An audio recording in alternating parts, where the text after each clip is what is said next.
Okay, let's talk about roots and exponents. Hopefully a little review for you. Let's start with exponents. So an exponent tells you to multiply that number however many times the exponent says. So a to the n means that you're going to multiply it out n times, a times a times a times a. So for example, 2 to the third is going to be 2 times 2 times 2 is 8. We can also multiply out negative numbers. Negative 3 to the 4 would be negative 3 times negative 3 times negative 3 times negative 3.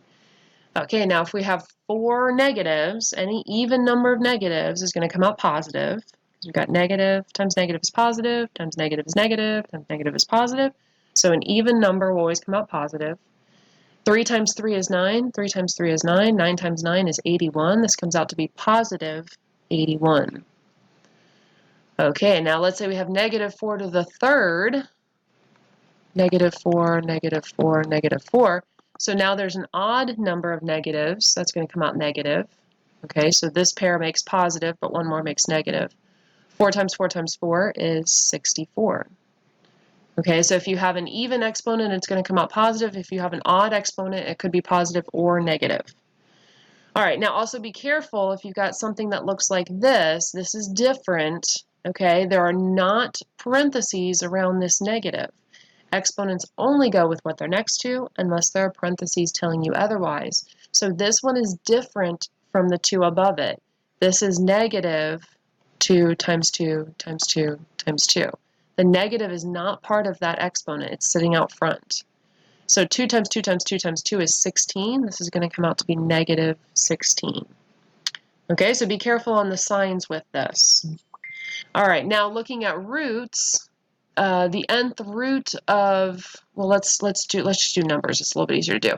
Okay, the square root of a is equal to b if b times b is equal to a. Okay, so we're basically like undoing the exponent. The cube root of c is equal to d if d times d times d is equal to c.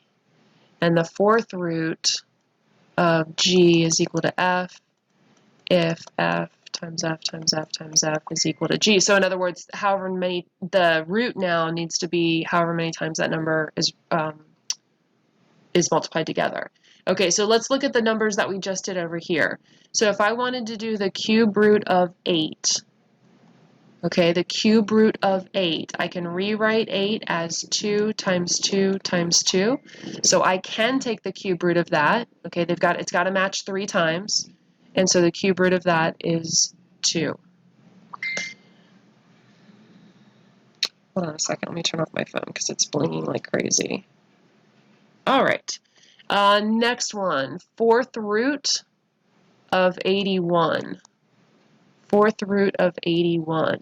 Okay, now when we take the root, it's not going to reverse what we did over here because we're not going to get negatives. We're going to do the fourth root of 81. We're going to do 3 times 3 times 3 times 3 like that. Okay, the fourth root of 81 is going to be 3. Okay, now could I do the fourth root of negative 81? Okay, could I make 81, could I break it up here like this where they all match? No, I can't do that because I can't do an even number that comes out negative. I can't do an even number of factors that comes out negative. So this one is going to be not real or no solution or no real solution. Okay, so the fourth root or square root of a negative number is not going to exist. But can I do the cube root of a negative number? Yes, because the cube root of a negative number does work. I can rewrite this as negative 4, negative 4, negative 4. So I can take the cube root here and get negative 4.